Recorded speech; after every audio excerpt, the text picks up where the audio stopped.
नमस्कार, मैं हूं गुरप्रीत अरोड़ा। पिछले 10 सालों में मेरे पास ऐसे कई सारे केस आए, पर जिस केस स्टडी के बारे में मैं आपको आज बताने वाला हूं, वो एक ऐसा केस है, या फिर ये कहना चाहिए कि कुदरत के इंसाफ की एक ऐसी मिसाल है जिसे समझना कोई आसान काम नहीं है। अनुभव गुर्जर एक नौजवान लड़का, उनके परिवार में मौत का एक ऐसा तांडव हुआ कि देखते ही देखते उनके परिवार के सभी बड़े मर्द उन्हें छोड़कर एक एक कर चले गए। कोई बीमारी में गया तो कोई हादसे की वजह से गया। लोगों का कहना था कि इस घर को जरूर किसी की हाय लगी है या फिर कोई बहुत ही भारी भरकम पितृदोष है। अनुभव ने कई सारे एस्ट्रोलॉजर्स को अपनी कुंडली दिखाई, अपने परिवार के सभी परिजनों की कुंडलियां दिखाई। उन्हें एस्ट्रोलॉजर्स के कहने पर कई सारी पूजाएं भी कराई, पर रिजल्ट तो कुछ भी नहीं निकल पाया। उसने कोई ऐसी तरकीब नहीं थी जो ना अपनाई हो। उसने सब कुछ करके देख लिया। अब ऐसा लगता था जैसे कि अनुभव अब हार मान चुका है। वो जानना चाहता था कि ऐसा उसके साथ क्या हो रहा है। ये केवल एक इत्तेफाक है या फिर किसी पुराने जन्म का कोई हिसाब। सभी तैयारियों के बाद हमने शुरू किया उसका पास्ट लाइफ रिग्रेशन। जैसे ही अनुभव ट्रांस में गया, वो हांफने सा लगा। मैंने पूछा, अनुभव तुम कहाँ हो? तुम क्या देख रहे हो? अनुभव ने बहुत ही कांपते हुए, बहुत ही सहमे हुए कहा कि मैं एक हवेली नुमा घर के बाहर खड़ा हूँ। मेरे हाथ में एक मशाल है। उसने ये भी बताया कि उसके साथ और भी कई सारे लोग हैं। ज्यादा पूछने पे पता चला कि वो उसी के परिवार के लोग थे, उसके भाई थे। आगे उसने बताया कि वो किसी गरीब की जमीन छीन रहे थे।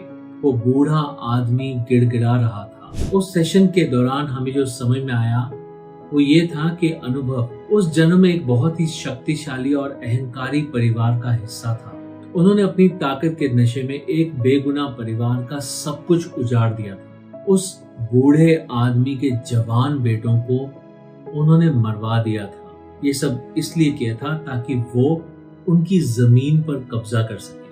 वो बूढ़ा आदमी भी मार दिया गया। मरते मरते वो बूढ़ा आदमी भी इनके लिए एक बद्दुआ देकर गया था। अनुभव ने बताया कि उस बूढ़े आदमी ने मरने से पहले उन्हें बद्दुआ दी थी कि जिस वंश के घमंड के नशे में तुम मेरे बेटों को मार रहे हो, एक दिन तुम्हारा ये वंश भी ऐसे ही तड़प तड़प कर समाप्त हो जाएगा। कोई भी कंधा देने वाला नहीं बचेगा।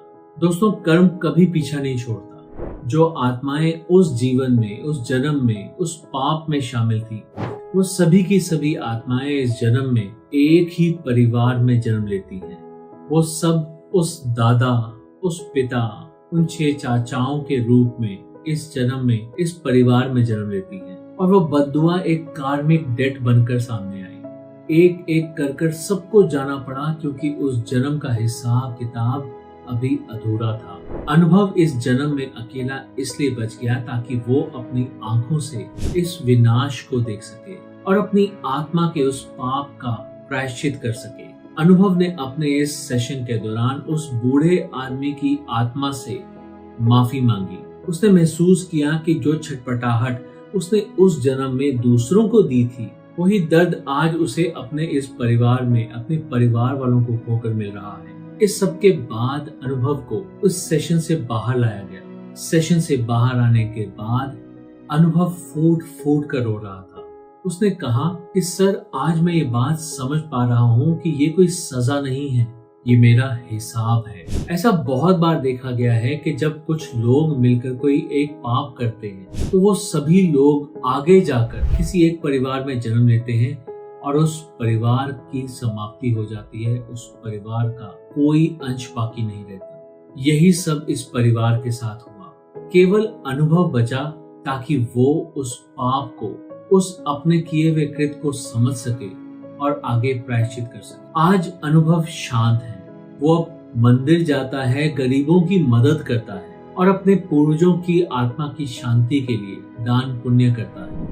हम अक्सर यही सोचते हैं कि जो कुछ भी हम कर रहे हैं उसे कोई नहीं देख रहा, पर ये बात याद रखिए कि कुदरत का बही खाता बहुत सटीक है।